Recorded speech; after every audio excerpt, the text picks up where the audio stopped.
24টা ঘন্টা ক্লাসিনকুপ মারণাস্ত্র আর ক্ষেপণাস্ত্রের আঘাতে শরীর থেকে টপ টপ করে তাজা রক্ত মুসল্লাকে ভিজিয়ে দেয়, জমিনকে ভিজিয়ে দেয়।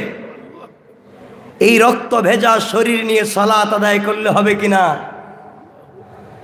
বুখারী শরীফ জিলদে সানি কিতাবুল জিহাদ অধ্যায়ের নাম বাবু লা ইয়াকুলু ফালান শহীদ। রাসূল পাক সাল্লাল্লাহু আলাইহি ওয়াসাল্লাম বলেছেন, আদম নবিয়ুনা আলাইহিস সালাতু ওয়াস সালামের চেহারার রং ছিল বাদামি। এই বাদামি রঙের মানুষ দিয়ে আল্লাহ তৈরি করেছিলেন কাশ্মীরের মুসলমানকে। আজকে ভারত সরকার কাশ্মীর সহ গোটা ভারতকে জ্বালিয়ে পুড়িয়ে মসজিদ ভেঙ্গে, মাদ্রাসা ভেঙ্গে, মসজিদের মিনার ভেঙ্গে সেখানে তারা বিভিন্ন প্রাণীর পতাকা উড়িয়ে দিচ্ছে। ঠিক বললাম না? মিথ্যা বলেছি? তারা আমাদের কাছে জানতে চায় আমাদের মসজিদ নাই, আমরা কোন দিকে নামাজ পড়বো, যে কোনো দিকে পড়লে কি হবে? আজকে আফ্রিকার মুসলমানেরা আমাদের কাছে জানতে চায়, মাসের পর মাস চলে যায়, বছরের পর বছর চলে যায়, আমাদের পেটে কোনো খাবার যায় না, গাছের লতা পাতা খেয়ে জীবন যাপন করছি। এইভাবে ইবাদত করলে ইবাদত হবে কিনা? এই হচ্ছে গোটা দুনিয়ার মুসলমানদের চিত্র। এই হচ্ছে গোটা দুনিয়ার মুসলমানদের অবস্থা। আর বাংলাদেশের মুসলমান আমাদের কাছে জানতে চায়, আমাদের কাছে প্রশ্ন করে, হুজুর আমরা হাত নাভির নিচে বাঁধবো না কলজার উপরে বাঁধবো? বুঝেন নাই? বাংলাদেশের মানুষের প্রশ্নের কন্ডিশন বুঝছেন? গোটা দুনিয়ার মুসলমানদের কলিজার থেকে রক্ত ঝরছে, আর বাংলাদেশের মুসলমান আমাদের জিজ্ঞেস করে, হুজুর হাত নাভির নিচে না কলজার উপরে? আমরা জোরে আমিন বলবো না আস্তে আমিন বলবো? আমরা ইয়া নবী সালাম আলাইকা বলবো না ইয়া আইয়ুহান নবী বলবো? আমরা এই বাবার কাছে মুড়ি দিব না ওই বাবার কাছে মুড়ি দেব? এগুলো নিয়ে মারামারি। কথা বলছে না কেন? আচ্ছা না নাই? সব বাদ দাও, এগুলোর মধ্যে ইসলাম নয়। ইসলামকে নিজের মতো করে ব্যাখ্যা দিচ্ছেন। মনে রাখবেন, দুনিয়ার পাবলিকের কাছ থেকে পার পেয়ে যেতে পারেন, কবরে যাওয়ার পরে খবর আছে, আল্লাহর কাছে জবাবদিহি করা লাগবে। ঠিক কেন জোরে বলে?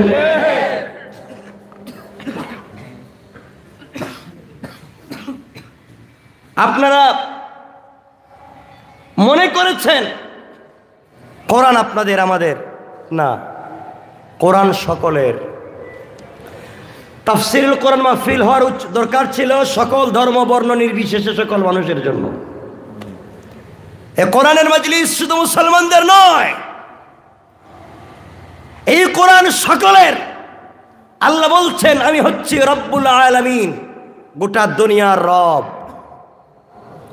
রাসূল পাক হচ্ছেন রাহমাতাল লিল আলামিন, গোটা দুনিয়াবাসীর জন্য রহমত। আর কোরআন হচ্ছে হুদাল লিল আলামিন, গোটা দুনিয়াবাসীর জন্য হিদায়াত। সুবহানাল্লাহ। কথা কি বুঝাইতে পারতেছি? কথাগুলো মনোযোগ দিয়ে শুনেন কি বলতে চাই। আল্লাহ কোরআনে কারীমের 13 নম্বর পারা 14 নম্বর সূরা সূরা ইব্রাহিমের প্রথম আয়াতে বলছেন, আলিফ লাম রা কিতাবুন আনজালনাহু ইলাইকা লিতুখরিজান নাসা মিনাজ যুলুমাতি ইলান নূর। আল্লাহ বলছেন, কোরআন একটা ম্যাগনেট, কোরআন একটা চুম্বক, কোরআন একটা লাইট, যা সিস্টেমে লাগালেই অন্ধকার থাকবে না, আলোকিত হয়ে যাবে। সুবহানাল্লাহ। আল্লাহ কোরআনকে কি বলছেন? লাইট। কথা বলছেন না কেন? লাইট। ও লাইট। একসাথে সবাই বলেন, আল্লাহ কোরআনকে এই জায়গায় কি বলেছেন? লাইট। আপনাদের কাছে আমার জিজ্ঞাসা, লাইট অন্ধকারে থাকে না আলোতে থাকে? তা আলোতে লাইটের দরকার কি? লাইট কই থাকে? অন্ধকারে, জ্বালালেই আলো দেয়। তাহলে লাইট থাকবে অন্ধকারে, সেখানে সে আলো দিবে। আলোর মধ্যে যদি আপনারা লাইট জ্বালান আরেকটু আলো, তাহলে মানুষ হবে পাগল। বলবে না যে আলো আছে আবার আলো দিল কেন? আল্লাহ বলছেন কোরআন কি আলো, লাইট। কোরআন কি লাইট। আলো দিবে কোথায়? কোথায়? অন্ধকারে। আল্লাহ বুঝাতে চাচ্ছেন মুসলমান, খুব মনোযোগ দিয়ে কথাগুলো শুনবো। আমি শোনো, আমি তো কোরআনিক সায়েন্সের একজন পিএইচডি গবেষক, খুব কেচ্চা কাহিনী আমি জানি। থিসিস করতে, গবেষণা করতে এমন কেচ্চা শিখছি, মানে আজকে যদি কেচ্চা বলে জিন্দগিতে বাংলাদেশের কোনো কিতাবে খুঁজে পাইবেন না। সব বানাইয়া খোয়াই দিন, বানাইয়া। আপনারা বলবেন মাশাআল্লাহ, ঠিক আছে আরো কন। কিন্তু আমি এজন্য আসি নাই। আমি একজন মেসেঞ্জার, রাসূল পাকের পক্ষ থেকে SMS দিতে আসছি, বার্তা দিতে আসছি। রাসূল পাক যে বার্তা নিয়ে জাহেলিয়াতের যুগের মানুষের কাছে গিয়েছিলেন, যেই মা তার মেয়ে বাবাকে চিনত না, যেই মা তার ছেলেকে চিনত না, যেই মেয়ে তার বাপকে চিনত না, সবাই ছিল নির্লজ্জ, সবাই ছিল চরিত্রহীন। এই জাহিলিয়াতের যুগের মানুষের কাছে রাসূল পাক কোরআন নামক লাইট নিয়ে গিয়েছিলেন, এমন আলো দিয়েছেন ওমরের মতো সন্ত্রাস কালিমা পড়ে মুসলমান হয়েছেন। এই লাইট নিয়ে এসছে আপনাদের কাছে। আমি কোনো খানকার পীর সাহেবের পক্ষ থেকে আসি নাই, কোনো মার্কাজ থেকে আমি আসিনি। আমি রাসূলের কিছু কথা আপনাদেরকে শোনাতে এসেছি। ভাল লাগে না আমাকে বলবেন হুজুর এগুলো ভাল লাগে না, বাদ দেন, আমি বাদ দিয়ে দিব, অন্য বিষয়ে কথা বলবো। কিন্তু আমি কি বলি শুধু মনোযোগ দিয়ে শুনবেন। আল্লাহ কোরআনকে কি বলছেন? সকলে বললেন না দেখি, একসাথে বলেন লাইট। শুনবেন কথাগুলো। লাইট অন্ধকারে থাকলে আলো দেয়। আল্লাহ বুঝাতে চাইলেন গোটা দুনিয়া শিরকের অন্ধকার, বিদাতের অন্ধকার, কুফুরির অন্ধকার, মদ জুয়া ফেন্সিডিল ইয়াবা, সুদ ঘুষ দুর্নীতি রাহাজানি ছিনতাইয়ের অন্ধকার।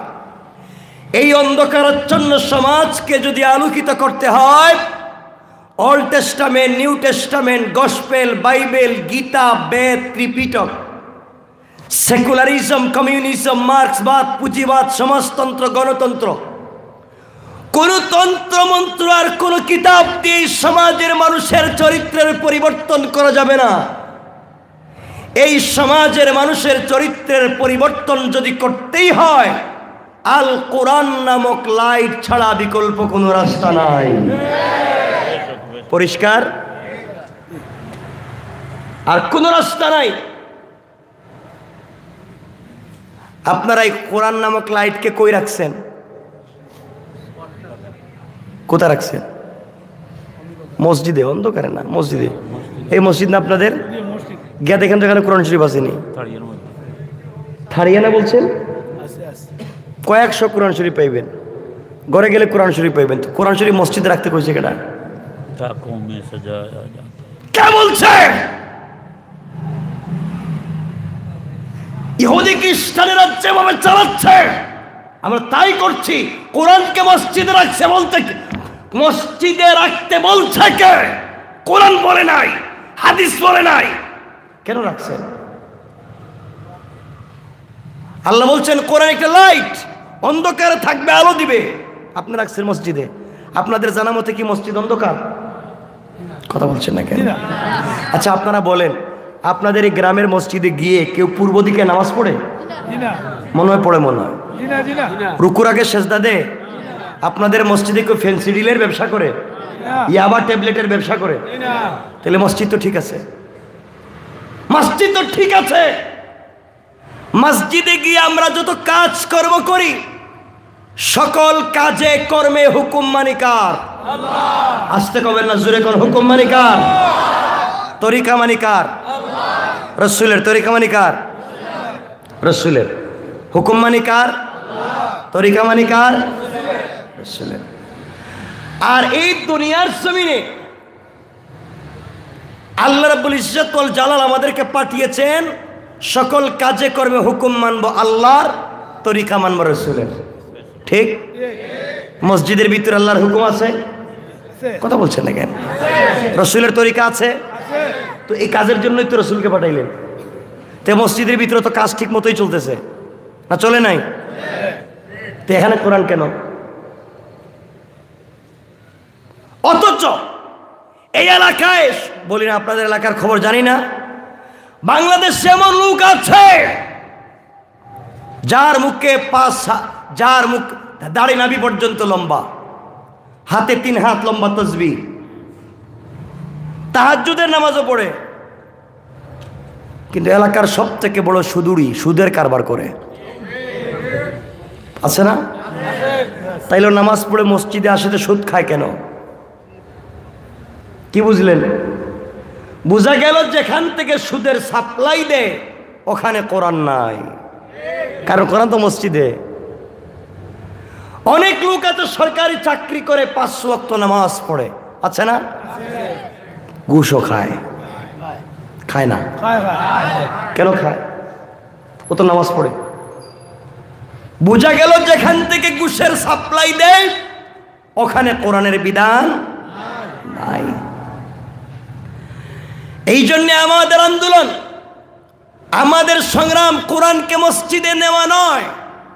আমাদের আন্দোলন হচ্ছে কোরআনকে মসজিদ থেকে বের করে সমাজে, পার্লামেন্টে, গণভবন, বঙ্গভবন, সংসদ ভবন সহ ইন্টারন্যাশনাল প্রত্যেকটা জায়গায় কোরআনের বিধানকে যদি পূর্ণাঙ্গ প্রতিষ্ঠা করা যায়, চুরি থাকবে না, জেনা থাকবে না, রাহাজানি থাকবে না, গুম খুন থাকবে না, সন্ত্রাসী থাকবে না, সুদঘুষ থাকবে না, গোটা সমাজ হয়ে যাবে কোরআনের সমাজ। কোন ঠিক কিনা?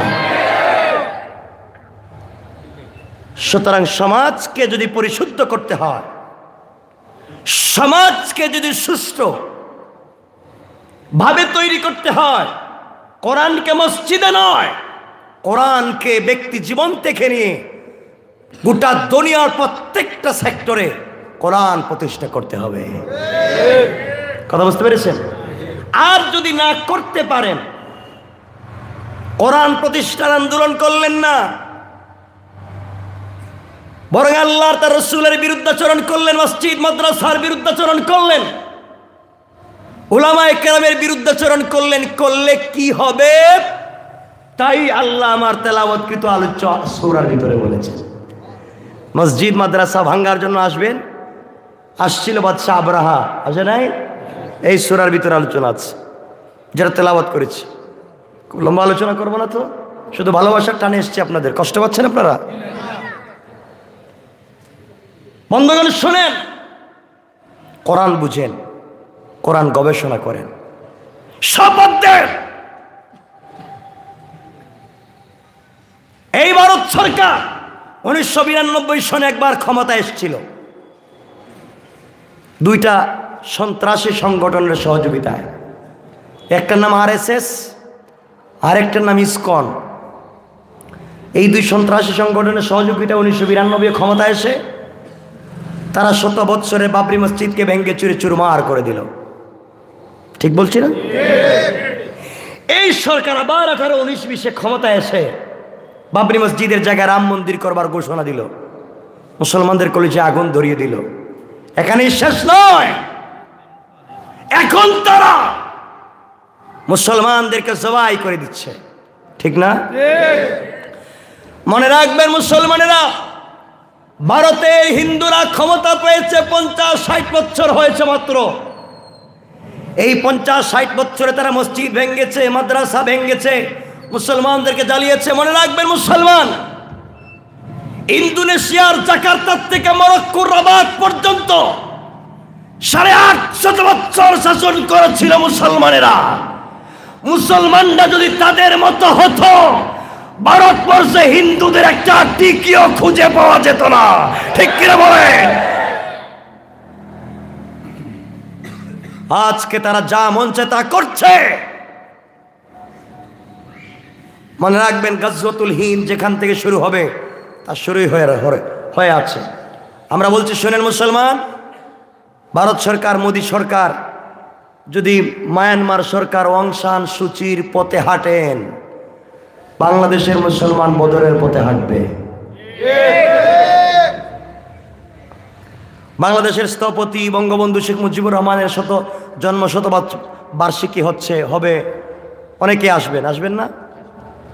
এখানে ভালো মানুষ আসুক, আমাদের আপত্তি আছে কিছু? চুর ডাকাত বাটপার সন্ত্রাস এরা আসবে কেন?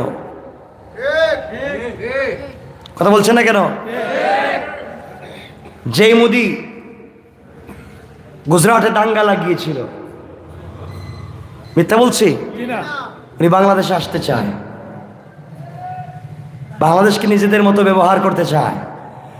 মনে রাখবেন মুসলমান, এই দেশ আলিম ওলামার দেশ, পীর বুজুর্গের দেশ, অলি আব্দালের দেশ, গৌস কুতুবের দেশ, মাদ্রাসা মসজিদের দেশ, আযান ইকামতের দেশ, কোরআন সুন্নাহর দেশ, ইসলামী আন্দোলনের দেশ।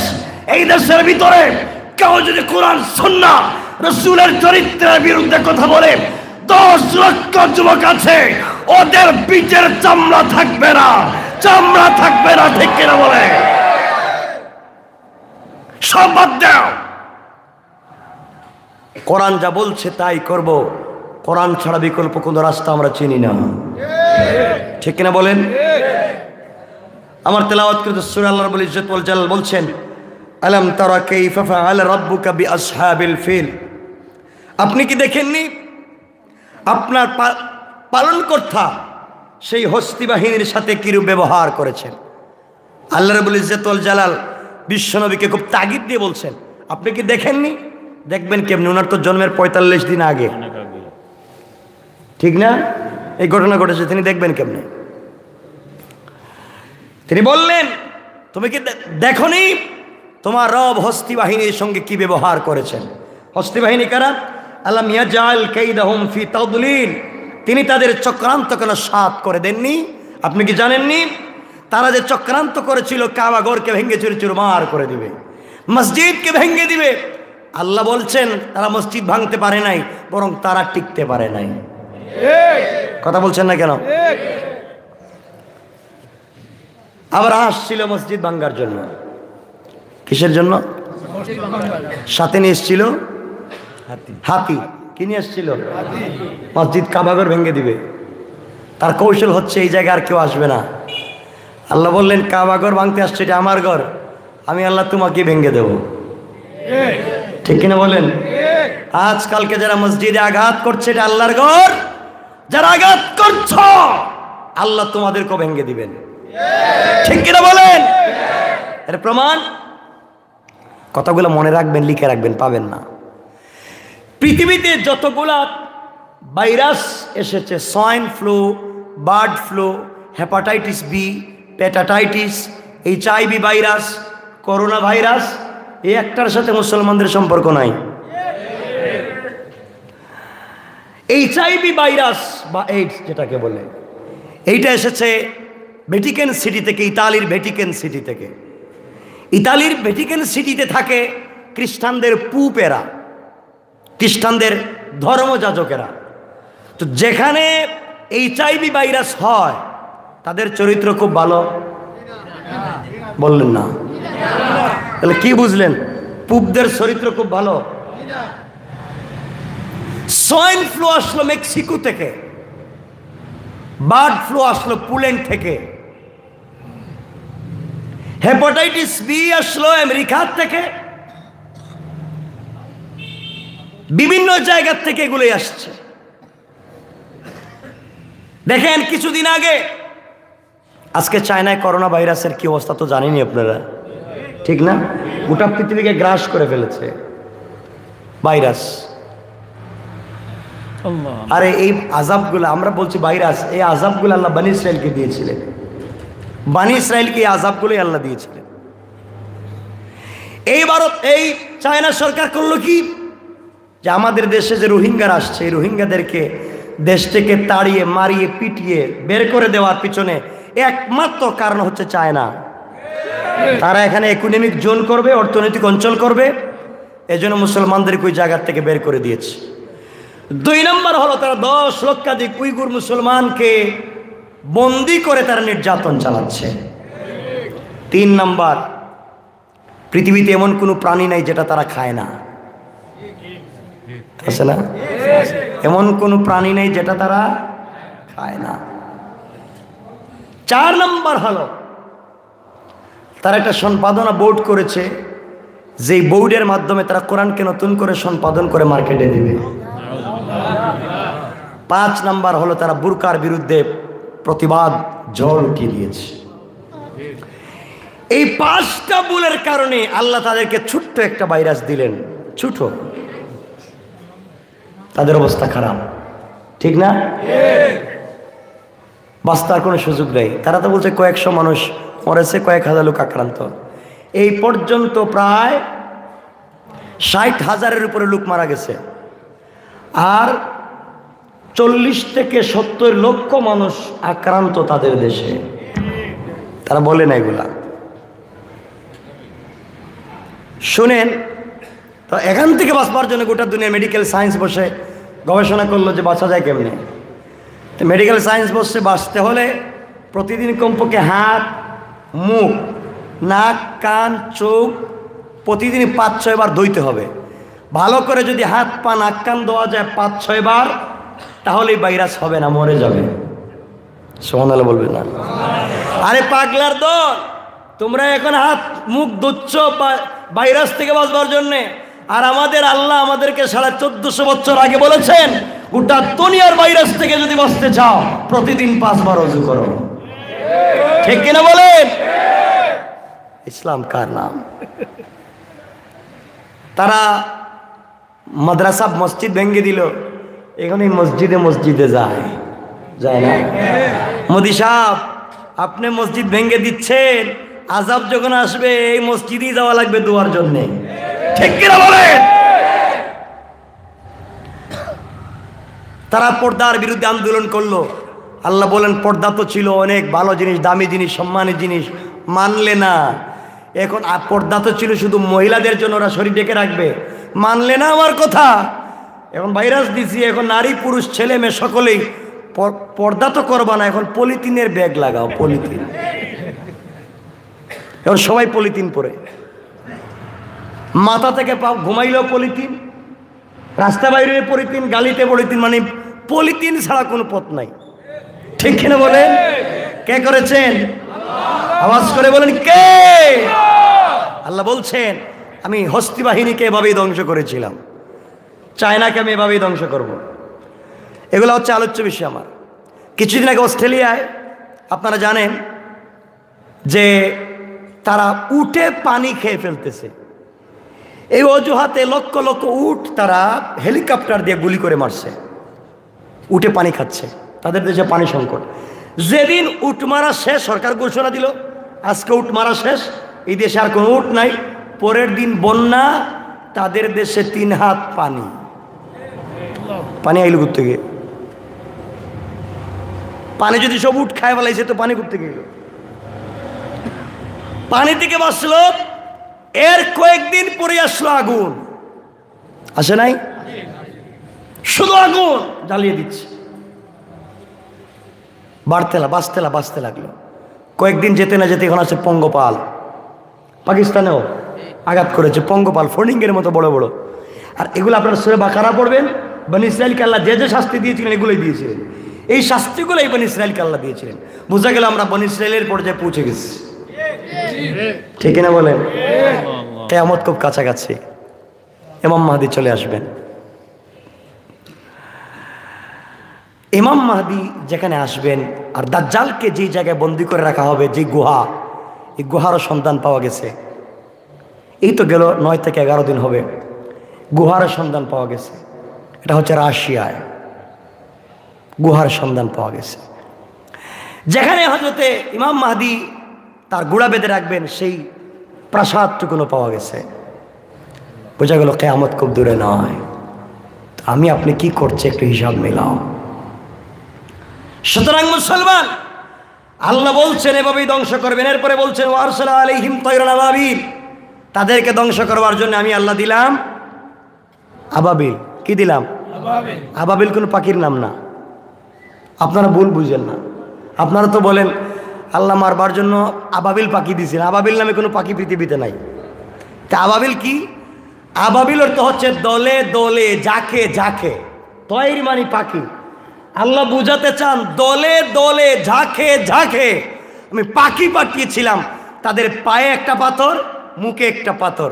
যার নাম এই পাথরে লেখা তার শরীরে পড়লি সে মরে যায়। কথা বুঝেন নাই? শেষ, ধ্বংস করে দিলেন। আল্লাহ হস্তি বাহিনীকে করেন নাই? কথা বলছেন না কেন? করেছেন ধ্বংস? সংক্ষেপ করেন, শুধু বলছি গুলো মনে রাখবেন। এরপরে বলছেন আল্লাহর তো অনেকগুলা কথা। আল্লাহ বলছেন তারমিহিম বিহিজারাতিন মিন সিজ্জিল। আল্লাহ বলছেন যারা পাথর দিয়ে কঙ্কর নিক্ষেপ করেছিল তাদের উপরে সবগুলাকে ধ্বংস করেছেন। দেখেন নমরুদকে আল্লাহ এভাবেই ধ্বংস করছে না, করেন নাই? নমরুদকে আল্লাহ এভাবেই ধ্বংস করেছেন। সুতরাং মনে রাখবেন আল্লাহ তার কাবাকে রক্ষা করার জন্য হস্তি বাহিনীকে যেভাবে ধ্বংস করেছেন, এই গোটা দুনিয়ার মসজিদ মাদ্রাসা রক্ষা করবার জন্য, হেফাজতের জন্য আল্লাহ আবারও কোন প্রাণীকে বাঁচাবেন। মোদি কেন, ট্রাম্প কেন, পৃথিবীর কোন শক্তি মুসলমানদের বিজয় আটকে রাখতে পারবে না। ঠিক কিনা বলে? এজন্য আমাদেরকে ভালো মানুষ হওয়া লাগবে। আমাদেরকে কি হওয়া লাগবে? সবাই বললেন না? ভালো মানুষ হওয়া লাগবে না? এই ভালো মানুষ হতে হলে গুণ লাগবে 4টা। কয়টা? এই আলোচ্য হাদিস আয়াত সূরা থেকে বলছি। ভালো মানুষ হতে হলে গুণ লাগবে কয়টা? যার ভিতরে 4 গুণ তিনি ভালো মানুষ। সুবহানাল্লাহ। আমার মুসলমান বন্ধুগণ, গভীর মনোযোগ। আল্লাহ রাব্বুল ইজ্জত ওয়াল জালাল কোরআনে কারীমের 19 নম্বর পারা 25 নম্বর সূরা সূরা আল ফুরকানের 63 নম্বর আয়াতে আল্লাহ বললেন ওয়াইবাদুর রাহমানিল্লাযীনা ইয়ামশুনা আলাল আরদি হাওনা। আমার আল্লাহ বললেন মুসলমানেরা, এই দুনিয়ার জমিনে যারা সব থেকে নিজেকে বাঁচাতে চায়, যারা গজব থেকে নিজেকে বাঁচাতে চায়, হস্তি বাহিনীকে আল্লাহ যেভাবে ধ্বংস করেছেন, এই ধ্বংস থেকে নিজেকে বাঁচাতে চায়, যারা দুনিয়ার জমিনে আমি আল্লাহর গোলাম দাবি করবে, আশিক রাসূল দাবি করবে, আমি আল্লাহর গোলাম মনে করবে, আমি আল্লাহর গোলামের 1 নম্বর গুণ হলো আমার গোলাম দুনিয়ার জমিনে কোনদিন অহংকার করতে পারে না। আল্লাহু আকবার। আল্লাহর গোলামের 1 নম্বর গুণ অহংকার করা। কথা বলছেন না কেন? আমার বন্ধুগণ, বৃহত্তর বিয়ানীবাজার এলাকার যে মুসলমানকে আল্লাহ টাকার মালিক বানিয়েছেন, মিল ফ্যাক্টরির মালিক বানিয়েছেন, কল কারখানার মালিক বানিয়েছেন, শিল্পের মালিক, গাড়ির মালিক, বাড়ির মালিক বানিয়েছেন, বিজনেস ম্যাগনেট বানিয়েছেন। আপনার একটা ছেলে UK, USA, Italy, France, Australia, Canada, middle east, সুইজারল্যান্ডে থাকে। আপনার টাকা আছে, টাকার কারণে দুনিয়ার জমিনে আপনি যদি অহংকার করে বসেন যে আল্লাহ টাকার মালিক বানাতে পেরেছেন, অহংকার করলে আমার আল্লাহ আপনাকে টেলার ড্রাইভার, রিক্সাওয়ালা বানাইয়া দিতে আমার আল্লাহ 1 মিনিটও দেরি হবে না। কোন ঠিক না? আল্লাহ পারবেন? আওয়াজে মনে হচ্ছে পারবেন না, মনে হয়। আমি জানি না আপনাদের বিয়ানীবাজার এলাকার কন্ডিশন। দেখবেন বেচারার আগে টাকা পয়সা ছিল না, এখন কিছু টাকার মালিক, যে কোনো সিস্টেমে টাকার মালিক। টাকার গরমে এলাকার লিডার, এলাকার মোড়ল, এলাকার মাতব্বর, এলাকার বিচারী, ভিলেজ পলিটিক্স করেন, এলাকার রাজনীতি করেন। টাকার গরমে এলাকায় এসে বিচার করতে গিয়ে 1 কাপ লাল চা খেয়ে এদিকের বিচার খেয়ে এদিকে দিয়ে দেয়। না, এটা এলাকায় নাই, নাই মনে হয়, থাকলেই জায়গা অন্ধকার। এখানে মিনাজ জুলুমাতি ইলান নূর, কোরআনের লাইটের দরকার। বুঝাইতে পারছি? আসেনি এগুলা? বিচারে বসে যদি এলাকার বড় লিডারকে, বড় বিচারীকেও যদি বলেন আঙ্কেল এটা কি, কি দেখেছি? 500 টাকা বিচার করে আজকালকে টেলিফোন বন্ধ করে ঘুমিয়ে যাইব। 5000 যদি আঙ্কেল এই রাস্তাটা আমি দখল করতে চাই 5000 নগদ দিব, 5000 পরে দিব, জায়গাটা আমার একটু সিস্টেম করে দেন না, আমার ছেলে ইয়াবা ব্যবসা ধরা খাইছে, একটু বাঁচাইয়া দেন, আপনি 5000 দিতেছি। আপনি যদি এলাকার বড় লিডারকে 5000 দিতে পারেন, টাকার বিনিময়ে আপনি মধুরি জোয়ারি ফেন্সিডিল ব্যবসায়ী দুর্নীতিবাদ যত বড় সন্ত্রাস হন না কেন, আপনার নামটা মামলার ইজহার থেকে কেটে দিয়া আস্তে করে মাদ্রাসার হুজুর না হয় মসজিদের ইমামের নাম দিয়া দেয়। কোন ঠিক কিনা? কেন করছো? এই জন্যে আল্লাহর গোলামের 1 নাম্বার গুণ অহংকার করা যাবে। সবাই বলেন যাবে। আমার বন্ধুগণ, বৃহত্তর বিয়ানীবাজার এলাকার যে মুসলমানকে আল্লাহ বড় আলিম বানিয়েছেন, কি বানিয়েছেন? শেখুল হাদিস, মুফতি, মুহাদ্দিস, খতিব, ইউনিভার্সিটির রেক্টর, কলেজের অধ্যক্ষ, অধ্যাপক, প্রফেসর বানিয়েছেন। আপনি যদি আপনার জ্ঞানের কারণে দুনিয়ার জমিনে অহংকার করেন যে আল্লাহ মুআল্লিমুল মালাইকা, ফেরেশতাদের শিক্ষকের মতো মহাজ্ঞানীকে অহংকার করবার অপরাধে শয়তান বানিয়ে দিয়েছেন, আপনিও যদি আপনার জ্ঞানের কারণে দুনিয়ার জমিনে অহংকার করেন, আমার আল্লাহ আপনাকেও শয়তান বানাইয়া দিতে আমার আল্লাহর 1 মিনিটও দেরি হবে না। কোন ঠিক কিনা? আল্লাহ পারবেন? সত্য কথা কন। আমি জানি না, এটা আপনাদের বিয়ানীবাজারে আছে। তিনি কেউ যদি এলাকায় একটু বড় হুজুর হয়ে যায়, বড় টাইপের, একটু দেখতে মোটামুটি একটু বড় হুজুর, বড় হুজুর হয়ে গেলে তিনি আর পাবলিককে সালাম দেন না। এটা নাই মনে এলাকায় আছে তো? কন না কেন? বড় হুজুর আর পাবলিককে সালাম দেন না, আসেনি? আমি বড় হুজুর, আমি সালাম দিব কেরে? আমাকে সালাম দেও। সালাম দিলে বড় হুজুর জবাবও দেয় না, আছে? কেমন বড় হুজুর চিন্তা করছেন? এদিকে বড় হুজুর হেঁটে হেঁটে যাচ্ছেন, আপনি চিন্তা করেন বুখারী শরীফের রাসূল পাক বলছেন হুজুরদের কাছে, বড় বড় আলেমদের সঙ্গে মুসাফা করলে সগীরা গুনাহ মাফ হয়। বড় হুজুর যখন যাচ্ছেন একটু মুসাফা করি, বড় হুজুর দিকে যাচ্ছেন, বলে হুজুর কেমন আছেন, একটু মুসাফা করি। কয় না না না না, আমার ঠান্ডা লাগতেছে, হাত দেয় না। কি লাগতেছে? কিন্তু মুসাফার সময় যদি বড় হুজুরের হাতে আপনি হাদিয়া দেন, হাদিয়া তো বুঝেন আপনারা না? খেলে বুঝেন তো?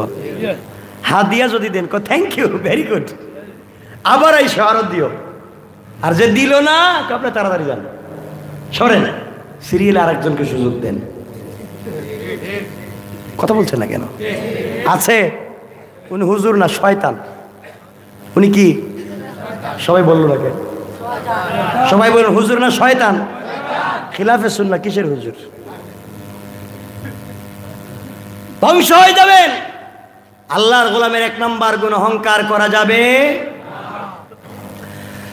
আল্লাহর গোলামের 2 নাম্বার গুণ আমার আল্লাহ বললেন, ওয়াইদা খাতাবাহুমুল জাহিলুনা ক্বালু সালামা।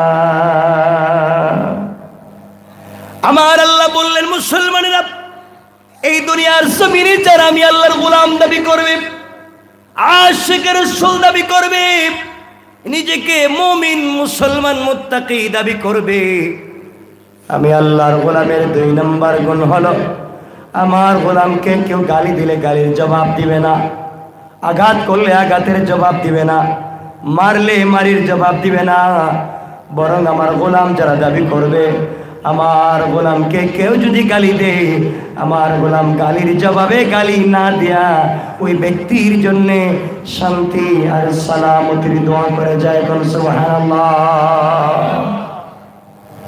তাহলে আল্লাহর গোলামের 2 নাম্বার গুণ গালি দেওয়া। কথা বলছেন না কেন? আপনারা দেননি? আপনারা দেননি না? আপনারা তো ফেরেশতা, সরাসরি পৃথিবীতে এসছেন, তা রাস্তাঘাটে গালিগালাজ করে কেডা? তো গালি দেয় না। আল্লাহর গোলামের 2 নম্বর গুণ, গালি দেওয়া যাবে? সবাই বলছেন না কেন যাবে? আগে শুনতাম এক নেতা আর এক নেতাকে গালি দেয় স্টেজে উঠে, এক হুজুর আর এক নেতা আর এক নেতা, এক লিডার আর এক লিডারকে। 2000 দেখছি কি যে ওয়াজির স্টেজ উঠে এক হুজুর আর এক হুজুরের কথাবার্তা নেই, ডাইরেক্ট গালি। গালি দেয়নি হুজুররা, ওয়াজ উঠে গালি গালা শুরু। মনে রাখবেন, আজকাল কি বাংলাদেশে সকাল নাই, সন্ধ্যা নাই, রাত নাই, দুপুর নাই, তাফসিরের নাম শুনলে যুবকেরা পঙ্গপালের মতো তাফসিরে ছুটে আসে, কনসার্ট ছেড়ে, গান ছেড়ে, ফ্যান্সি ডিলিয়াবা ছেড়ে। আর তোমার আমার ফতোয়াবাজি, ধাক্কা ধাক্কির কারণে এই যুবকের আবার যদি তাফসির বাদ দিয়ে কনসার্টে চলে যায়, তোমাকে মোরাল করে জবাব দেওয়া লাগবে, জবাব দেওয়া লাগবে, ঠিক কিনা বলে? এই যুবকেরা যদি চলে যায়, ওরা আসছিল সব ছেড়ে দিয়া, আপনি আবার ধাক্কা ধাক্কি করে ফতোয়াবাজি কইরা এদেরকে আবার পাঠিয়ে দিচ্ছেন। এজন্য আল্লাহর গোলামের 2 নম্বর গুণ, গালি দেওয়া যাবে? কথা বলছেন না কেন? আমার বন্ধুগণ, এই গুণগুলা যাদের ভিতরে থাকবে আল্লাহ ধ্বংস করবেন না। 3 নম্বর গুণ আমার আল্লাহ বললেন, ওয়াল্লাযীনা ইয়াবীতুনা লিরাব্বিহিম সাজ্জাদান ওয়া কিয়ামা।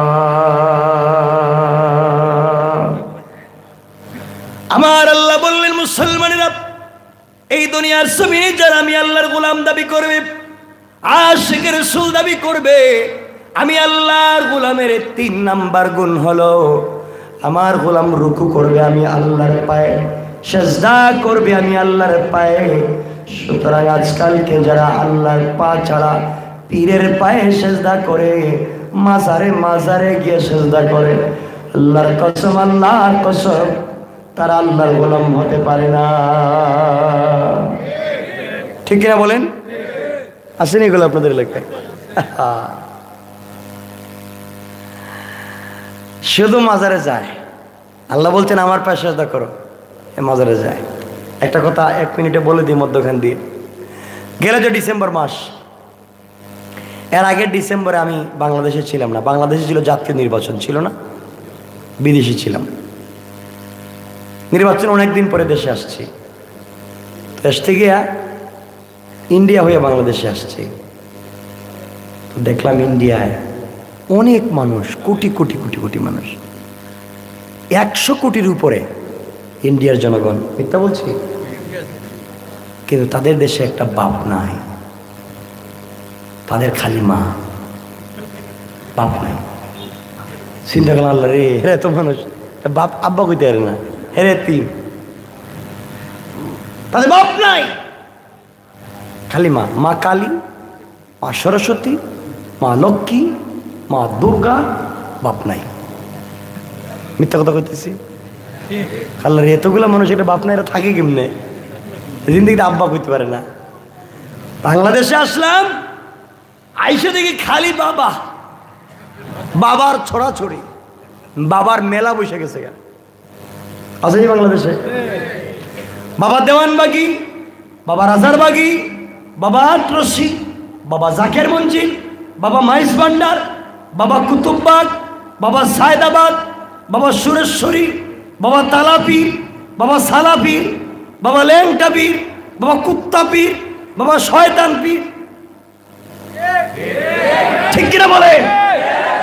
খালি বাপ। ওদের দেশে দেখলাম ওদের একটা বাপ নাই, আর আমাদের দেশে মা নাই, খালি বাবা।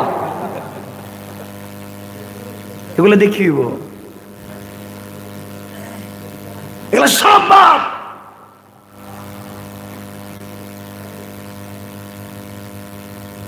এই জন্য মুসলমানেরা মনে রাখবেন, আল্লাহর গোলামের 3 নম্বর গুণ রুকু সিজদা কার পায়ে? আল্লাহর গোলামের 4 নম্বর গুণ আমার আল্লাহ বললেন, ওয়াল্লাযীনা ইয়াকুলুনা রাব্বানা সরিফ আন্না আযাব জাহান্নাম ইন্না আযাবাহা কানা গারামা। আমার আল্লাহ বললেন, মুসলমানেরা সাকারাত শুরু হয়ে যাওয়ার আগে, গারগারা শুরু হয়ে যাওয়ার আগে, মালাকুল মউত পৌঁছে যাওয়ার আগে আমার কোন গোলাম গোটা জিন্দেগির গুনার জন্যে আমি আল্লাহর কাছে যদি হাত উঠে মাফ চায়, আমি আল্লাহ কথা দিলাম, গোলাম রে তুমি আমি আল্লাহর দরবারে মাফ চাইতে দেরি হবে, আমি আল্লাহ রাব্বুল ইজ্জত ওয়াল জালাল তোমাকে মাফ করে দিতে আমি আল্লাহর এক সেকেন্ডও দেরি হবে না। কোন সুবহানাল্লাহ।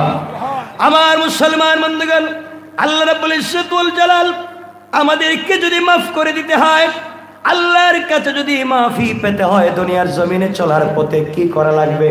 আমার বন্ধুগণ মনে রাখবেন, আল্লাহ বলছেন যুগে যুগে যেমন হস্তি বাহিনীকে আমি আল্লাহ ধ্বংস করেছি, আমার সঙ্গে কেউ পারে নাই, দুনিয়ার জমিনে কেউ আমার সঙ্গে পারবে না। মুসলমানেরা মনে রাখো, এই হস্তি বাহিনীকে আল্লাহ ধ্বংস করেছিলেন যাকে যাকে পাখি পাঠায়া, পিচ্ছি পিচ্ছি পাখি দিয়া, ছোট ছোট পাখি দিয়া। আজও যারা দুনিয়ার জমিনে এই মুসলমানদের বিরোধিতা করে, আল্লাহ রাব্বুল ইজ্জত ওয়াল জালাল এমন পাখি, এমন সোর্স পাঠায়া, এমন ফোর্স পাঠায়া ধ্বংস করতে পারবেন কিনা? আমার বন্ধুগণ, আল্লাহ বুঝাতে জানা গেল বিচি, যেইভাবে আমি আল্লাহ হস্তি বাহিনীকে ধ্বংস করেছি শুধুমাত্র আমি আল্লাহর বিরুদ্ধাচরণ করবার কারণে। নমরুদকে আমি আল্লাহ ধ্বংস করেছি আমার বিরুদ্ধাচরণ করবার কারণে। ফেরাউনকে ধ্বংস করেছি আমার বিরুদ্ধাচরণ করবার কারণে। সুতরাং এই ফিলের থেকে আচ্ছা তোমরা ভালো করে মনে রাখো, ও মুসলমানেরা, এই হস্তি বাহিনী থেকে, নমরুদ থেকে, ফেরাউন থেকে শিক্ষা নাও। এমন যারা হয়ে যাবে আল্লাহ তাদেরকে সাইজ করতে পারবেন, ঠিক কিনা বলে? পারবেন না? নমরুদকে আল্লাহ কেমনে ঠিক করলেন? হ্যাঁ, জুতা দিয়া, জুতা দিয়ে বাইরেছেন কয়দিন? 350 বছর, 349 বছর শুধু মায়ের জুতার বাড়ি। এই জন্য মুসলমানেরা বেঁচে থাকতে হলে অন্যায় ছেড়ে দিতে হবে। পারবো তো ইনশাল্লাহ? সবাই বললেন না কেন? পারবো তো ইনশাল্লাহ? এই যদি হয় আমাদের অবস্থা, আমরা যদি দুনিয়ার সমস্ত অন্যায়কে ছেড়ে দিতে পারি, ফিতনাকে ছেড়ে দিতে পারি, আমরা যত বড় গুনাহগার হই না কেন আল্লাহ আমাদেরকে মাফ করে দিবেন। সুবহানাল্লাহ বললেন না? এই কথা বলে আলোচনা শেষ করব। আমার মুসলমান বন্ধুগণ, তারিখে ইবনে জারির তাবারি এই দুনিয়ার জমিনে বিশ্বনবী সাল্লাল্লাহু আলাইহি ওয়াসাল্লাম তখন পর্যন্ত দুনিয়ার জমিনে জিন্দা। হযরত ওমর ফারুক রাদিয়াল্লাহু তাআলা আনহু একদিন বিশ্বনবীর পিছনে ফজরের সালাত পড়বার জন্য বের হলেন। নবীজির পিছনে ফজরের নামাজ পড়লেন। নামাজ পড়ে বাড়িতে গেলে নাস্তা করলেন। নাস্তা শেষ করে হযরতে ওমর আবার বের হয়েছেন। তিনি রাসূলের দরবারে যাবেন, কিছু মাসআলা জানবেন। হযরত ওমর রাস্তায় বের হয়ে তিনি দেখতে পেলেন সুন্দর চেহারার একটা যুবক, যার চেহারার মধ্যে দাড়ি রয়েছে। সুন্দর যুবক মাটির মধ্যে গড়াগড়ি করে কান্না করে। ওমর ফারুক কাছে এসে বললেন, বাইরে তুমি কান্না করো, কি হয়েছে? এইবার যুবক কান্না করে বলছেন, যুব ওমর শোনো, এই দুনিয়ার জমিনে এত বড় গুনাহ করেছি, যে গুনাহ দুনিয়ার জমিনে কোনোদিন আর মাফ হবে না। দুনিয়ার জমিনে আমার গুনাহ কোনোদিন মাফ হবে না। এই জন্য কান্না করে আল্লাহকে আমার গুনাহ মাফ করবেন না। হযরত ওমর বললেন, যুবক বলো তোমার জন্য আমি কি করতে পারি? যুবক ডাক দিয়া বলেন, ভাই ওমর, আপনি কি আমাকে বিশ্ব নবীর দরবারে নিয়ে যেতে পারবেন? নবীজি আমার জন্য আল্লাহর দরবারে দুইটা হাত উঠে আমার জন্য যদি তওবা করেন, আমার বিশ্বাস আমার আল্লাহ বিশ্ব নবীর হাতকে ফিরাইয়া দিবে না। আমার বন্ধুগণ, হযরত আমার যুবকটাকে নিয়ে চললেন বিশ্ব নবীর দরবারে। বাড়িতে যাওয়ার পরে আমার বিস্তারিত ঘটনা বিশ্ব নবীকে জানাইয়া দিলেন। নবীজি বললেন, যুবক কি গুনাহ করেছো আমার কাছে বলো। এবার যুবক ডাক দিয়া বলতেছে, ইয়া রাসূলুল্লাহ, ইয়া হাবিবাল্লাহ, আগো পয়গম্বর, দুনিয়ার জমিনে এত বড় গুনাহ করেছি, এত বড় অন্যায় করেছি। এই গুনার কথা যদি আপনাকে বলি, আপনি আমাকে আস্ত রাখবেন না, কুরবানি করে ফেলবেন। নবীজি বললেন, যুবক কি গুনাহ করেছো আমার কাছে বলো, তোমার গুনাহটা কত বড়। যুবক কান্না করে বলছিল, গো পয়গম্বর, আমার গুনাহটা এত বড়, এত বড়, দুনিয়ার জমিনে এত বড় কোনো জিনিস নাই। নবীজি বললেন, যুবক বলো তোমার গুনাহ কি আল্লাহর আসমানের চাইতে বড়। যুবক কান্না করে বলছেন, পয়গম্বরে আরবি, আমার গুনাহ আল্লাহর আসমানের চাইতে বড়। এবার নবীজি বললেন, যুবক জবাব দাও, তোমার গুনাহ কি আল্লাহর জমিনের চাইতে বড়। যুবক কান্না করে বলছেন, পয়গম্বর, আমার গুনাহ, আমার মন বলতেছে আল্লাহর আসমান জমিন দুটোটার চাইতে বড়। আবার নবীজি বললেন, যুবক তুমি জবাব দাও, তোমার গুনাহ আল্লাহর 7টা জাহান্নামের চাইতেও কি বড়। যুবক কান্না করে বলছেন, পয়গম্বর, আমার মন বলছে আমার গুনাহ আল্লাহর 7টা জাহান্নামের চাইতেও বড়। আবার নবীজি বললেন, যুবক জবাব দাও, তোমার গুনাহ আল্লাহর 8টা জান্নাতের চাইতেও কি বড়। যুবক ডেকে ডেকে বলছেন, পয়গম্বরে আরবি, এত বড় গুনাহ করেছি, এই গুনাহ আমার 8টা জান্নাতের চাইতেও বড়। আমার মতো কোনো গুনাহগারকে আল্লাহ একটা জান্নাতেও জায়গা দিবেন না। নবীজি আবার বললেন, যুবক তুমি জবাব দাও, তোমার গুনাহ কি আরশ কুরসি লৌহ কলমের চাইতেও বড়। যুবক কান্না করে বলছেন, পয়গম্বর আরবি, আমার মন বলছে আমার গুনাহের চাইতে আরো বড়। এবার নবীজি বললেন, যুবক তুমি জবাব দাও, তোমার গুনাহ কি আল্লাহর মায়া, আল্লাহর দয়া, আল্লাহর রহমতের চাইতেও কি বড়। এই মুহূর্তে যুবক ডেকে বলতেছেন,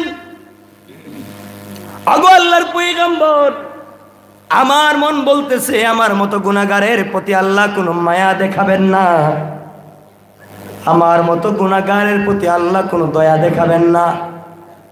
এত বড় অপরাধ আমি করে ফেলেছি। নবীজি বললেন, এত বড় গুনাহ কি, হাল আশরাকতা বিল্লাহ, নিশ্চয় তুমি আল্লাহর সঙ্গে কাউকে শরীক করেছো। শিরক হলো বড় গুনাহ, নির্ঘাত তুমি বড় শিরিক করেছো। যুবক বলছেন, না পয়গম্বর, না, আল্লাহ পাকের সঙ্গে কাউকে শরীক করি নাই।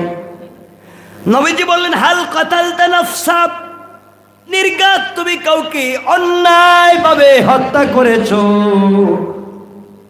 যুবক বললেন, পয়গম্বর, না,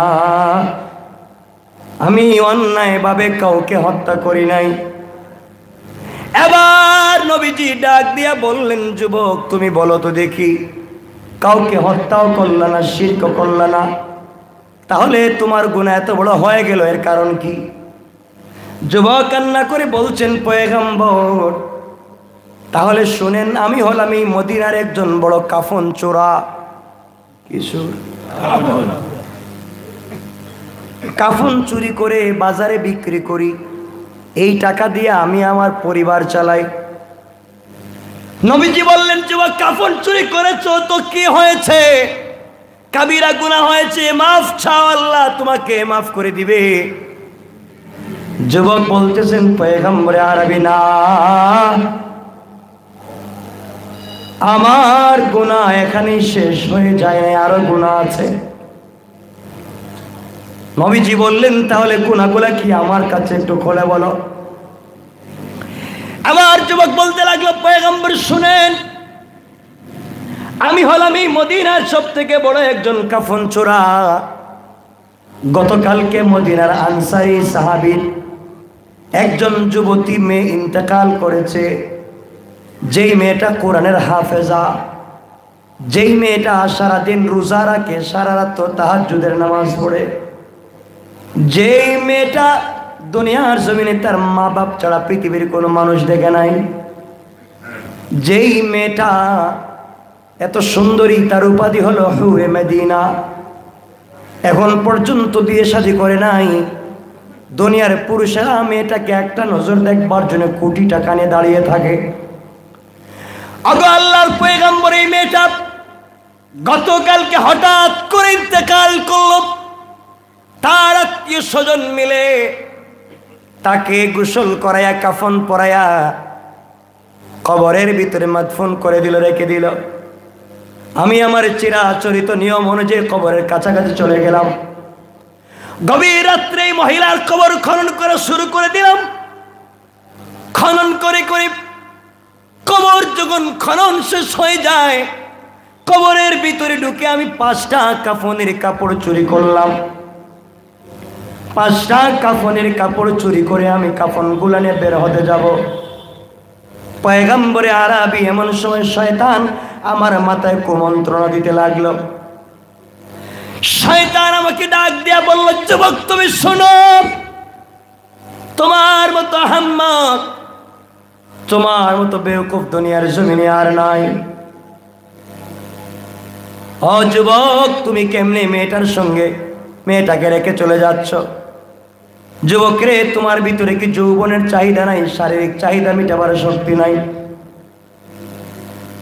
যেই মেয়েটা এখন পর্যন্ত কোনো পুরুষকে স্পর্শ করে নাই, যেই মেয়েটার উপাধি হুরে মদিনা, এই মেয়েটাকে তুমি একা একা পেয়েছ, কবরের ভিতরে পেয়েছ। তুমি যদি এই মুহূর্তে কবরের ভিতরে জিনা করো, দুনিয়ার কোন মানুষ দেখবে না। এই মেয়েটা মৃত, কথা বলতে পারবে না, তার আত্মীয় স্বজন কেউ দেখবে না, মদিনার কেউ দেখবে না। তুমি তো বিশ্ব সুন্দরীর সঙ্গে জিনা করতে পারলে যুবক, তোমার ভিতরে কি যৌবনের চাহিদা নাই? তুমি কি এটা করতে পারলা না? আল্লাহর পয়গম্বর, শয়তান আমার মাথায় কুমন্ত্রণা দিতে লাগলো। একবার আমাকে বলতে লাগলো, যুবক তোমার হাতের লাইট দিয়ে, আলো দিয়া কবরের ভিতরে একটু লাইটটা লাগাইয়া দেখো, কাকে রেখে যাও। পয়গম্বরে আরবি কথাগুলো শুনি আমি কবরের ভিতরে লাইট দিলাম। আলো জ্বলে যাওয়ার পরে দেখি সত্যি বিশ্ব সুন্দরী একটা মেয়েকে উলঙ্গ করে তার 5টা কাফনের কাপড় আমি চুরি করে নিয়ে যাই। পৃথিবীর মধ্যে এমন সুন্দরী মেয়ে আমি জিন্দেগিতে দেখি নাই। আগো আল্লাহর পয়গম্বর, এক পর্যায়ে আমি জিনা করলাম। নাউজুবিল্লাহ। জিনা করবার পরে আমি আমার যৌবনের চাহিদা মিটাইয়া কবর থেকে আমি যখন বের হতে যাব, এমন সময় 5টা কাফনের কাপড় হাতে নিয়েছি, বের হয়ে চলে যায়। হঠাৎ করে শুনি আমার কানের পর্দায় ওই মেয়েটা জীবিত হয়ে যেন কথা বলতেছে। মেয়েটা ডাক দিয়া বলছে, যুবক তোমার ভিতরে সত্যি কি আল্লাহর ভয় নাই? তুমি মরলে আল্লাহর সামনে কি জবাব দিবা? আল্লাহর সামনে কোন মুখ নিয়ে দাঁড়াবা? যুবক রে, তোমার ভিতরে কি জাহান্নামের ভয় নাই? তোমার ভিতরে কি কবরের আযাবের ভয় নাই? তোমার ভিতরে কি কিয়ামতের ময়দানে দাঁড়াবার কোনো ভয় নাই? তুমি কেমনে অন্যায় করতে গেলে, আজ যুবক তুমি আমার সঙ্গে যে অন্যায় করেছো, তুমি আমার সঙ্গে যে অপরাধ করেছো, যুবক রে, তুমি কয়েক মিনিট কয়েক ঘন্টার আনন্দের জন্য গোটা জিন্দেগির মতো জান্নাতকে হারাম করে জাহান্নাম ওয়াজিব করে দিলা। আল্লাহর সামনে কোন মুখে দাঁড়াবা, রাসূলের সামনে কেমনে দাঁড়াবা? আজ আমি মাসলুম, তুমি জালেম, তুমি আমার সঙ্গে যে অন্যায় করেছো, গোটা দুনিয়ার মানুষ একটা নজর, একটা সেকেন্ড আমাকে দুনিয়ার জমিনে কোনোদিন দেখে নাই।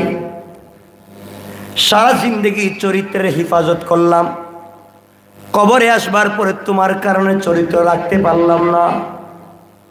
মা বাবা আমাকে ওযু করাইয়া কবরে রেখেছিল যেন পবিত্র হিসাবে কিয়ামতের দিন দাঁড়াই। তুমি আমার সঙ্গে জিনা করে আমাকে অপবিত্র বানাইয়া দিলে। ও যুবক, তুমি কিয়ামতের দিন আল্লাহর দরবারে কি জবাব দিবা? আগে পয়গম্বরের কথাগুলো শুনবার পরে তারিখে ইবনে জারির তাবারিতে লিখে, এই কথাগুলো শুনবার পরে যুবকের মনের ভিতরে ভয় ঢুকে গেল। যুবকের মনে এমন ভয় ঢুকে গেছে, যুবক বলতেছে, পয়গম্বর আমি কাফনের কাপড়গুলা কবরে ফেলে দিলাম, লাফ দিয়া কবর থেকে উঠে গেলাম, করলাম কি অপরাধ করলাম? জাহান্নাম ছাড়া বাঁচার পথ নাই। সারা রাত্র ডাক দিয়ে দিয়ে কান্না করেছি, সকালবেলা আমাকে নিয়ে আপনার দরবারে এসেছে, আপনি বলেন আমার গুনাহ কি মাফ হবে কিনা? নবীজি দাঁড়াইয়া গেলেন, চোখ থেকে পানি ছেড়ে দিলেন, শরীরটা ঘামতে লাগলো। নবীজি ডেকে বললেন, যুবক রে, সত্যি তোমার মতো গুনাহগার আল্লাহর জমিনে আর নাই। একদিকে তুমি জিনা করেছো, অপরদিকে কোরআনের হাফেজার সঙ্গে জিনা করেছো, আবার তুমি একজন তাহাজ্জুদওয়ালার সঙ্গে জিনা করেছো, কবরের ভিতরে জিনা করেছো, আবার মৃত লাশের সঙ্গে জিনা করেছো। এতগুলা অন্যায় করবার পরে তুমি কেমনে আমার বাড়িতে আসছো? আজ যুবক, তোমার মতো গুনাহগারকে আল্লাহ মাফ দিবে কিনা আমি জানি না।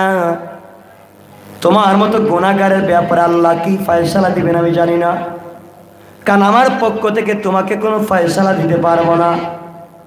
কারণ হচ্ছে কি, আমি ওহী ছাড়া কোনো কথা বলি না।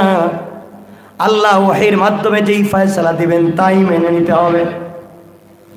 কিন্তু যুবক তুমি শোনো, যতক্ষণ পর্যন্ত ওহী আসে নাই ততক্ষণ পর্যন্ত তুমি আমার বাড়িতে দাঁড়িয়ে থাকতে পারবা না। তুমি আমার বাড়ি থেকে বের হয়ে যাও, কারণ এই ধরনের গুনাহগার যদি আমার বাড়িতে থাকে আমার বাড়িতে আযাব আসতে পারে। যে আযাব আল্লাহ রাব্বুল ইজ্জত ওয়াল জালাল হস্তি বাহিনীকে দিয়েছিলেন, আব্রাহাকে দিয়েছিলেন, যে আযাব আল্লাহ নমরুদ ফেরাউনকে দিয়েছিলেন, ওই আযাব আসতে পারে, কারণ তারাও ছিল জানি, জিনাকার। যুবক শোনো, নবীজি বললেন, যুবক রে, একবার বনি ইসরাইলের পয়গম্বর মূসা আলাইহিস সালাম আল্লাহর কাছে বৃষ্টির জন্য দোয়া করলেন। ৭২,০০০ বনি ইসরাইল নিয়ে আল্লাহর কাছে দোয়া করলেন। আল্লাহ ডাক দিয়া বললেন, মূসা, ৭২,০০০ মানুষের ৭১,৯৯৯ জন লোক ভালো, তোমার এতগুলা মানুষের মধ্যে একজন মাত্র জিনাকার। একজন জিনাকারের কারণে ৭২,০০০ মানুষের দোয়াকে আমি ক্যান্সেল করে দিলাম। এমনকি তুমি পয়গম্বরের দোয়াকেও আমি আল্লাহ কবুল করি নাই। বন্ধুগণ, একজন জিনাকারের কারণে ৭২,০০০ মানুষের দোয়াকে আল্লাহ বন্ধ করে দিলেন। পয়গম্বর মূসার দোয়াকে আল্লাহ বন্ধ করে দিলেন। আপনি আপনার খবর নেন, আপনার গ্রামের খবর নেন। এই গ্রামের কত ছেলে চরিত্র নষ্ট করতেছে, কত মেয়ে চরিত্র নষ্ট করতেছে। কসম আল্লাহর কাবার ইমামকে দিয়ে যদি দোয়া করান, জিনাকার থাকা অবস্থায় দোয়া কবুল হবে না। কথা গেলে বুঝাইতে পারতেছি? এই জন্য আগে আমাকে ভালো হওয়া লাগবে, চরিত্র ঠিক করা লাগবে। আমার বন্ধুগণ, নবীজি বললেন, যুবক রে, একটা জিনাকারের কারণে ৭২,০০০ মানুষের দোয়াকে ক্যান্সেল করে দিলেন। তোমার ব্যাপারে আল্লাহর কাছে আমি কিছুই বলতে পারবো না। জানি না আল্লাহ আমার কথা রাখবেন কিনা, তুমি চলে যাও। ওহী না আসা পর্যন্ত আমি কোনো ফয়সালা দিতে পারবো না। যুবক চলে গেল, রাস্তায় গিয়ে কান্না করে বলছে, আল্লাহ, এই দুনিয়ায় যে তুমি ছাড়া আমার কেউ নাই, বাড়িতে গেলে আমার সন্তানেরা আমাকে বের করে দিবে, সমাজ আমাকে বের করে দিবে। ইয়া আল্লাহ, আমি যে গুনাহ করে ফেলেছি কোথায় যাব, কারো কাছে তো পাচ্ছি না, তওবার নাই। এই কথাগুলা বলে বলে যুবক মদিনার সব থেকে উঁচা পাহাড়ের উপরে উঠে গেল। সারা রাত কান্না করে বলছে, আল্লাহ, তুমি না বলছো কোন ভিখারি আমাদের কাছে কিছু চাইলে খালি হাতে যেন না ফিরাইয়া দেই, কিছু হলে ওই জন্য তাকে দেই। আমি তো মালিকের কাছে ভিখারি বনে হাত উঠাইলাম। আল্লাহ, তুমি কি আমার জিন্দেগির গুনাহগুলাকে মাফ করবা না? বন্ধুগণ, তার কান্নার আওয়াজে ওই এলাকার পশু পাখিগুলা ঘাস মুখে দেয় না, পশু পাখিগুলাও কান্না করে। একদিন, 2 দিন না, 40 দিন সিজদায় পড়ে কাঁদতে আছে। 40 দিন পরে রাসূল পাকের কাছে জিবরিল আমিন হাজির হয়ে গেলেন। ডাক দিয়া বলেন, ইয়া রাসূলুল্লাহ, আল্লাহ আপনাকে কয়েকটা প্রশ্ন করতে বলেছেন। 1 নাম্বার প্রশ্ন হলে, দুনিয়া আপনি সৃষ্টি করেছেন না আল্লাহ? নবীজি বলেন, আল্লাহ সৃষ্টি করেছেন। 2 নাম্বার প্রশ্ন হলে, দুনিয়ার মানুষের হায়াত মৌতের মালিক আপনি না আল্লাহ? নবীজি বলেন, অবশ্যই আল্লাহ। 3 নাম্বার প্রশ্ন হলে, দুনিয়ার মানুষের রিজিকের ফয়সালা আপনি করে থাকেন না আল্লাহ? নবীজি বলেন, আল্লাহ। আগে পয়গম্বর আমার 4 নাম্বার প্রশ্ন, দুনিয়ার মানুষ যদি গুনাহ করে, গুনাহ মাফ আপনি করবেন না আল্লাহ? এবার নবীজি দাঁড়ায় চোখের পানি ছেড়ে কাঁদেন আর বলেন, জিবরাইল, গুনাহ হয়ে গেলে মাফ করার ক্ষমতা একমাত্র আল্লাহ, আল্লাহ ছাড়া কেউ মাফ করতে পারে না। আবার জিবরিল আমিন বললেন, পয়গম্বর, কিছুদিন আগে একটা যুবক জিনা করে আপনার কাছে এসেছিল তওবার লাইন পাওয়ার জন্য, আপনি তাকে তাড়াইয়া দিলেন। ওহি আসে নাই, কোনো ফয়সালা দিতে পারলেন না। আল্লাহ বলেছেন, কোন গুনাহগারকে তার পরিবার তাড়িয়ে দিতে পারে, সবাই তাড়িয়ে দিতে পারে, কিন্তু আমার আল্লাহ রাব্বুল ইজ্জত ওয়াল জালাল বলেছেন, আমার কোন গুনাহগার গোলামের গুনাহ আসমান জমিন যদি ভরে যায়, আটলান্টিক মহাসাগর পরিমাণ যদি হয়ে যায়, আমার গোলামকে আমি আল্লাহ আমার রহমতের দরওয়াজা থেকে 1 সেকেন্ডের জন্য দাঁড়াইয়া দেই না। সুবহানাল্লাহ বলে। আগে পয়গম্বর একটা লোক জিনা করে আপনার কাছে তওবার রাস্তা পাওয়ার জন্য এসেছে, আপনি তাকে তাড়িয়ে দিয়েছেন। আপনি শুনে রাখবেন, কোন গুনাহগারকে তার বাপ বের করে দিতে পারে, সমাজের নেতারা বের করে দিতে পারে, রাষ্ট্রপ্রধান বের করে দিতে পারে, পয়গম্বর তার উম্মতকে বের করে দিতে পারে, পীর তার মুরিদকে বের করে দিতে পারে, কিন্তু আল্লাহ বলেছেন, না না না, যতদিন সূর্য ঠিক মতো উঠবে, যতদিন সূর্য আলো দেবে, ততদিন আমি কথা দিলাম, আমার গোলাম সাকারাত শুরু হয়ে যাওয়ার আগে যদি তওবা করে আর তার গুনাহ যদি আটলান্টিক পরিমাণ হয়ে যায়, আমি আল্লাহ তার গুনাহকে মাফ করে তার জান্নাতের জিম্মাদার স্বয়ং আমি আল্লাহ। আগো আল্লাহ, পয়গম্বরের যুবকটা 40 দিন এত বেশি কান্না করেছে, আল্লাহ তার জিন্দেগির গুনাহগুলাকে মাফ করে আল্লাহ তাকে জান্নাতি বলে ফয়সালা করে দিয়েছে। পয়গম্বর ওখানেই শেষ না, আল্লাহ বলেছেন, সে যে তওবা করেছে, ওই তওবাকে যদি মদিনার 300 লিস্টেড রেজিস্টারিকৃত জাহান্নামীদের মধ্যে বন্টন করে দেওয়া হয়, এই 300 জন রেজিস্টারিকৃত জাহান্নামীকেও আল্লাহ মাফ করে দিবেন। কোন সুবহানাল্লাহ। আমার বন্ধুগণ, এমন মানুষ যদি তৈরি হতে হয় দুনিয়ার জমিনে, 4 গুণ লাগবে। 1 নাম্বার, অহংকার করা যাবে না। 2 নাম্বার, গালি দেওয়া যাবে না। 3 নাম্বার, রুকু সিজদা আল্লাহর পায়ে করা লাগবে। 4 নাম্বার, তওবা আল্লাহর কাছে করতে হবে।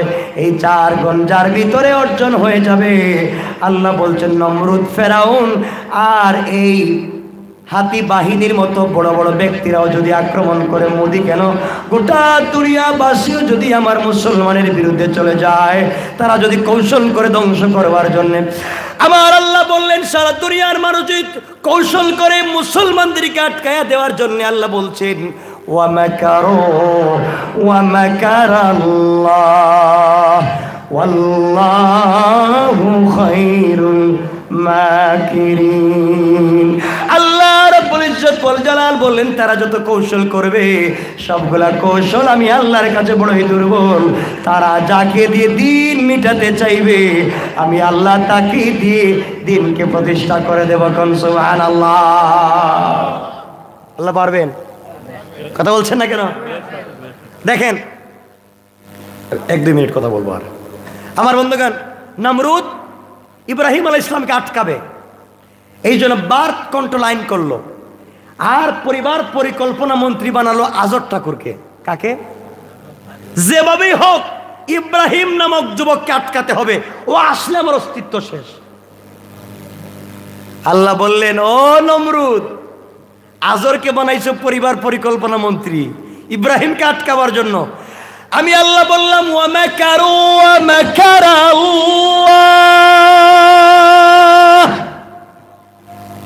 আমি আল্লাহ বললাম তুমি যেই আজরকে পরিকল্পনা মন্ত্রী বানিয়েছো, পরিবার পরিকল্পনা মন্ত্রী বানিয়েছো, আমি আল্লাহ ইব্রাহিমকে এই আজরের করে দেওয়ার পরিকল্পনা হাতে নিয়েছি। কোন সুবহানাল্লাহ। আল্লাহ পারেন? ও ফেরাউন, তুই মুসাকে আটকাবার জন্য বনী ইসরাইলের হাজার হাজার লক্ষ লক্ষ শিশুকে হত্যা করতেছো, আর এই মুসাকে তুমি লালন পালন করবা। আমার আল্লাহ বললেন ইন্না কাইদাশ শাইতানি কানা দাঈফা।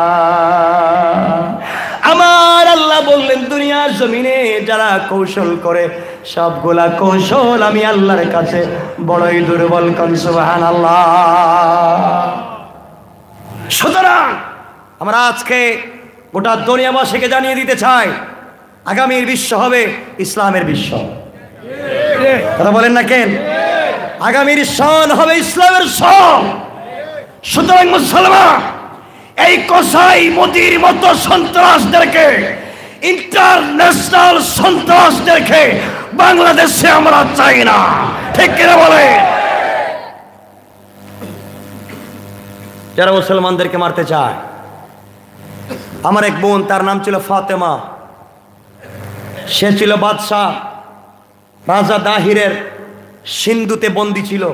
একটা চিঠি লিখেছিল সিন্ধু থেকে, বন্দী অবস্থায় চিঠি লিখেছিল সৌদি আরবের বাদশাহ হাজ্জাজ বিন ইউসুফের কাছে, আমি একজন মহিলা আমার যদি সতীত্ব নষ্ট করে ভারতবর্ষের বাদশাহ অথবা তার কোনো প্রজা, কিয়ামতের দিন গোটা বিশ্বের সমস্ত মুসলিম নেতাদেরকে আটকায়া দেব। একটা মেয়ে চিঠি লিখেছে। ওই চিঠি পৌঁছে গেল হাজ্জাজ বিন ইউসুফের কাছে। হাজ্জাজ বিন ইউসুফ নিজের ভাতিজা মুহাম্মদ বিন কাসিম 16-17 বছরের যুবক বলে, শোনো, একজন মুসলিম মেয়ে চিঠি লিখেছে, তার চরিত্র নষ্ট হলে কিয়ামতের দিন জবাব দেওয়া লাগবে। আমি আজকে থেকে খাবার বন্ধ করে দিলাম, যতক্ষণ পর্যন্ত এই মেয়েকে আমি ওখান থেকে বের না করে প্রতিশোধ না নিতে পারবো কিছু খাবো না। আল্লাহু আকবার। পাঠিয়ে দিলেন মুহাম্মদ বিন কাসিমকে, যাও সিন্ধুতে যাও, কোথায় মুসলিম মেয়ে বন্দী আছে বের করো। মুহাম্মদ বিন কাসিম আসলেন একটা মেয়েকে বন্দির থেকে বাঁচাবার জন্যে। ফাতেমার চিঠি পেয়ে এসে বন্দিশালা থেকে মেয়েটাকে শুধু বাঁচান নাই, তিনি ইন্দোনেশিয়ার জাকার্তার থেকে মরক্কোর রাবাত পর্যন্ত মাত্র ৬২ দিনের ভিতরে ইসলামের পতাকা উড়িয়ে দিয়েছেন। আল্লাহু আকবার। আমরা আল্লাহর কাছে বলতে পারি, আল্লাহ তুমি বলছো নবীর পরে নবী দিবা না, তুমি বলছো রসুলের পরে রসুল দিবা না, কিন্তু তুমি বলো নাই উমর দিবা না, তুমি তো বলো নাই আলী দিবা না। আমরা চাই আবার একজন অমর। ঠিক কিনা বলেন? আমরা চাই আবার একজন আলী। ঠিক কিনা বলেন? আমরা আবার একজন হামজা চাই, যিনি জুলফিকার ঠান দিবেন, কাফেরদের তখ্ত তৌস ভেঙ্গে চিরে চুরমার হয়ে যাবে। সুতরাং আমার বন্ধুগণ, আবারও যদি ডাক আসে আল্লাহর জমিনে আল্লাহর দ্বীন কায়েমের জন্য, একটা নয় দুইটা নয়, 1 কোটি গুলি খেয়ে কোরআনকে বুকে ধারণ করে মাঠে ময়দানে নেমে কারা কারা তাকবীর দিতে পারবেন? হাত ওঠা। আল্লাহ আমাদেরকে কবুল করুক, আমিন। জোরে বলেন আমিন। আমার জন্য দোয়া আছে, আমি কথা রেখে দিচ্ছি। আমি ঢাকা চলে যাব। আমি ঘুমাইনি, এক সপ্তাহ ছিলাম কক্সবাজার চট্টগ্রাম, চলে যাব ঢাকা। হ্যাঁ, আমি অসুস্থ হয়ে গেছি কালকে জুমা, তো এই জন্য মসজিদের জন্য বলে তো সময় চলে যাবে। বক্সে দিয়ে দিবেন? আচ্ছা, তাইলে আমি আরেকটা কৌশলে বলে দিই, 2 মিনিটে কথা রাইখা দিলাম। এখানে হাত উঠান তো দেখি কার মা নাই। মা নাই হাত উঠান। বাপ নাই হাত নামাইবেন না, রাখেন। যাদের বাপ নেই হাত উঠান, যাদের দুজন নেই হাত উঠান। নামাইতে পারবেন না, নামাইতে পারবেন না। আচ্ছা বলেন তো, আপনাদের মা বাপ আপনাদেরকে খাওয়ায় নাই? মুখে উঠে খাওয়াইছে? কুলে নিয়ে হাঁটছে? হাঁটছে? আচ্ছা, আপনাদের মা বাপ বুকের উপরে রাইখা শোয়াইছে? আপনাদের মা বাপ কবরে শান্তিতে থাকুক আপনারা চান? আওয়াজে মনে হয় চান না? মনে হয় যারা যারা চান, নগদ না, নগদ তো দিবেনই, বাকি যেদিন পারবে ওই দিন দিবেন। মাত্র 1000 টাকা মায়ের কবর, বাবার কবর জান্নাতুল ফিরদাউসের টুকরা আল্লাহ বানায় দেখ। কারা কারা 1000 টাকা দিতে পারবেন? হাত উঠে রাখেন। যারা যারা দিতে পারবেন হাত উঠান। মাত্র 1000, নগদ না, যখন পারবেন তখন দিবেন। হাতগুলা গইনা রাখেন, আপনার নাম লিখে রাখেন। এই তো পারবেন না, আপনার নাম ঠিকানা লিখে রাখেন। হাত রাখেন। 1 2 3 4 5 6 7 8 9 10 11 12 13 14 15 জন পাইছি আলহামদুলিল্লাহ। বলেন 16, আলহামদুলিল্লাহ। হাত নামান। 17 জন। এখন যাদের কার মা আছেন দেখি, মা আছেন, মা আছেন, বাপ আছেন, হাত উঠান। আপনারা কি চান আপনাদের মা বাবার হায়াত বাড়ুক? কারা কারা 1000 টাকা দিবেন? হাত উঠান। 1000 দিবেন? হাত উঠান। 17 18 19 20 20 জন কিন্তু হাত উঠেছে। আপনার নাম লিখে রাখেন। 20,000 টাকা। আর 1 টাকা 2 টাকা 10 টাকা 20 টাকা যে যত পারবেন এই যে বক্সগুলো দিয়ে দিবেন। উঠেন, 2 জন উঠেন। আর এই 20 জনের নাম লিখেন কিন্তু ভাই। যারা যারা হাত উঠাইছো নামটা লেখে দিয়ে যে নিজের ইচ্ছায়। আল্লাহুম্মা সাল্লি আলা মুহাম্মাদ ওয়া আলা আলি মুহাম্মাদ কামা সাল্লাইতা ওয়া সাল্লামতা আলা ইব্রাহিম ওয়া আলা আলি ইব্রাহিম ইন্নাকা হামিদুম মাজিদ। আস্তাগফিরুল্লাহ ইন্নাল্লাহু গফুরুর রহিম। মোনাজাত করব না, করলে আপনারা উঠে যাবেন। না উঠে যাবে তো, মোনাজাত করলে উঠে যাবে সবাই। দরকার নাই মোনাজাতের, আলোচনা শেষে মোনাজাত। মোনাজাত করলে আপনারা উঠবেন আমি জানি, দরকার নাই। اللهم فصل على منبع العلوم اللهم لك الحمد كله ولك الشكر كله نسألك الخير كله ونعوذ بك من شر كله إنك على كل شيء قدير اللهم أرنا الحق حقا وارزقنا اتباعه وأرنا الباطل باطلا وارزقنا اجتنابه या हय्यु या कय्यूम। या अल्लाह तफसीर के तुम्हें कबूल और मंजूर करो, दुनिया आखिरात को उजाला करो, ए मस्जिदेर समस्त जरूरियात के पूरा करो। যারা দেশ থেকে বিদেশ থেকে সহযোগিতা করলেন সবাইকে কবুল করো। আমার রাসেল ভাই সহ সবাইকে তুমি কবুলের মঞ্জুর করে নাও। এলাকার নওজওয়ানদেরকে 5 ওয়াক্ত নামাজি বানাও, মুরব্বী বাবাদেরকে তাহাজ্জুদ ওয়ালা বানাও, মা বোনদেরকে পর্দানিশীন বানাও। যাদের বয়স হয়ে গেছে বিয়ে হচ্ছে না বিয়ের ফয়সালা করে দাও। যাদের বিয়ে হয়েছে বাচ্চা পাচ্ছেন না বাচ্চার ব্যবস্থা করে দাও। ঘরকে শান্তির ঘর বানাইয়া দাও। ইয়া আল্লাহ যাদেরকে বাঁচিয়ে রেখেছো ইয়া আল্লাহ হায়াতের মধ্যে খায়রিয়াতের ফয়সালা করো। আমরা যারা অসুস্থ সুস্থ করে দাও, আমরা যারা অভাবী অভাব দূর করে দাও, আমরা যারা ঋণগ্রস্ত ঋণ পরিশোধের তৌফিক দিয়ে দাও। করোনা ভাইরাস সহ সমস্ত ভাইরাস থেকে বাংলাদেশ সহ বিশ্বকে হেফাজত করো, আমাদের দেশটাকে তুমি হেফাজত করো। সাল্লাল্লাহু তাআলা আলা নবী ওয়া আলা আলিহি ওয়া সাহবিহি আজমাইন আমিন বিরহমাতিকা ইয়া রাব্বাল